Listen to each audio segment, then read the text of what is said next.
बिस्मिल्लाहिर्रहमानिर्रहीम, अस्सलाम वालेकुम नाज़रीन, very warm welcome to BBC 11 headline news. नाज़रीन, brave topic of the day के साथ सरदार अमीन खान जतोई एक बार फिर आपकी खिदमत में हाजिर है। नाज़रीन, जैसे कि तहरीक इंसाफ की हुकूमत को 2 साल का अरसा बीत चुका है और उनकी हुकूमत, उनकी गुड गवर्नेंस के हवाले से बहुत सारे सवालात और बहुत सारी चीज़ें ज़ेर बहस होती रहती हैं, लेकिन कोई हुक्मरान वक्त या वज़ीर-ए-आज़म खुद आके इस चीज़ का बरमला इजहार कर दे कि जो असल में प्रॉब्लम या असल में मसाइल की जो जड़ है उसकी अपनी कबीना, तो ये भी बहुत बड़ी बात होती है। क्योंकि यहाँ पर हमारे मुल्क में ऐसा कोई ट्रेंड नहीं है कि कोई माने, अपनी गलती को तस्लीम करे और उस हवाले से उस बाकायदा कबीना के इजलास में इस हवाले से बहस हो कि जो बेसिकली कबीना अरकान हैं वो पार्टी मफादात या मुल्की मफादात से हटकर ज़ाती मफादात को तरजीह दे रहे हैं। इस हवाले से दो टोक अंदाज में इमरान खान ने जो 12 अगस्त का जो इजलास हुआ था कबीना का, उसमें वाज़े तौर पे उन्होंने इशारा दिया, वाज़े तौर पे अपने कबीना के अरकान को कहा कि आपकी नज़र में सबसे पहले मुल्क होना चाहिए, आपकी पार्टी होनी चाहिए, उसके बाद आपका ज़ाती मफाद। लेकिन यहाँ पर देखने में जो चीज़ आ रही है कि पाकिस्तान तहरीक इंसाफ के कबीना के अरकान अपने ज़ाती मफादात के लिए मुसलसल कोशां हैं और ये पहला हुक्मरान वक्त है जिसने इस चीज़ का बरमला इजहार किया है और बरमला उस चीज़ का एतराफ़ किया है कि मेरी हुकूमत या मेरी कबीना के अरकान में ऐसे लोग शामिल हैं जो कि इंतहाई गलती पर हैं। और इस हवाले से उन्हें अपनी जो उनकी डायरेक्शन है उसको सीधा करना होगा। मज़ीद इस हवाले से वज़ीर-ए-आज़म इमरान खान ने 12 अगस्त को एक आला सतही इजलास के दौरान एक ऐसी तल्ख हकीकत का सरेआम इतराफ़ भी किया जो कि दरअसल उनके 2 साला इक़्तिदार और तजर्बात का निचोड़ था। जनाब वज़ीर-ए-आज़म ने कहा कि कबीना के कुछ वज़रा कौमी की बजाय ज़ाती मफादात को तरजीह देते हैं।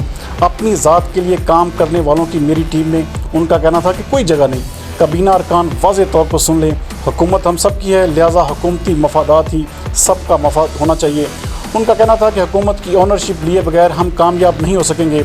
18 अगस्त 2018 को मुल्क की बागडोर संभालते वक्त जनाब इमरान खान एक ऐसे मुखलिस ईमानदार हुक्मरान के तौर पर सामने आए थे जो कि बरसों का गंद साफ और इक़्तिदार को ज़ाती नमूदो नुमाइश की बजाय मसाइल व मुश्किलात में घिरी कौम को वाज़े लाहे अमल देने की सलाहियत रखता हो।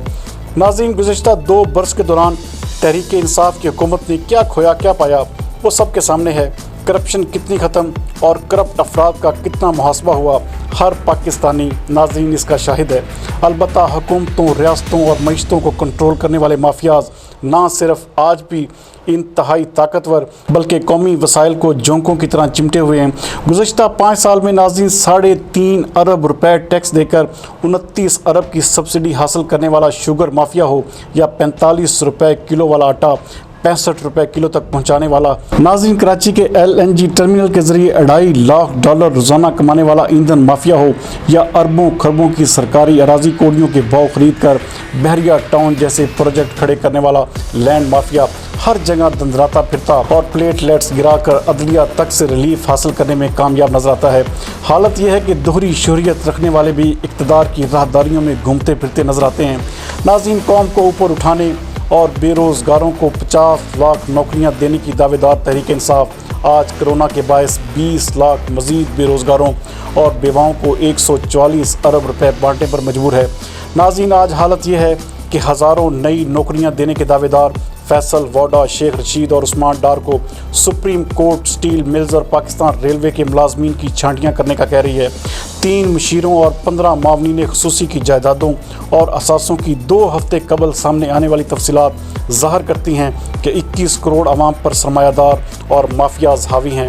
नाज़रीन, आज महंगाई, मसाइल, गुर्बत, बेरोज़गारी की स्थायी कौम कोरोना जैसे खामोश कातिल की मौजूदगी के बावजूद अपने पेट का दोज़ख भरने घरों से बाहर आने पर मजबूर, जबकि कुलभूषण जाधव की फांसी करीब आते देखकर भारतीय खुफिया एजेंसी राव फिर बलूचिस्तान में तकरीबी कार्रवाइयाँ तेज़ कर चुकी।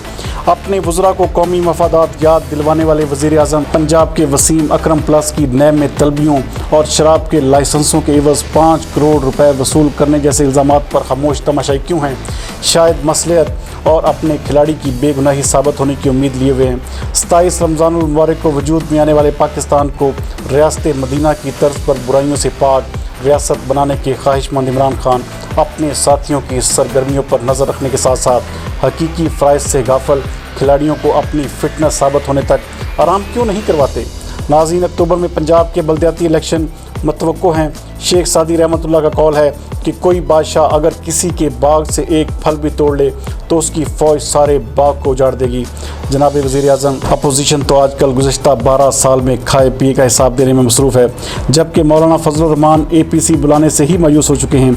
ऐसे में वफाकी kabina में नए, जबकि पंजाब में कोई तजर्बाकार और घाघ खिलाड़ी लाएं। सिंध में गवर्नर राज लाने या वफाक के ज़रिए कंट्रोल करने का रास्ता छोड़कर साफ, शफाफ और तहरीक इंसाफ की मकबूलियत बढ़ाने वाले अफराद को आजमाएँ, वगरना तहरीक इंसाफ का पहला इक़्तिदार आखिरी भी साबित हो सकता है। यही यौम आज़ादी का पैगाम और हकीकत का तकाज़ा है। नाज़रीन, शेर की सूरत में मेरा वज़ीर आज़म इमरान खान को एक मुखलसाना मशवरा है कि मोहतरम कायदे इनकलाब, रहबरों के रूप में फिरते हैं यहाँ रहज़न, अगर दुनिया में रहना है तो कुछ पहचान पैदा कर।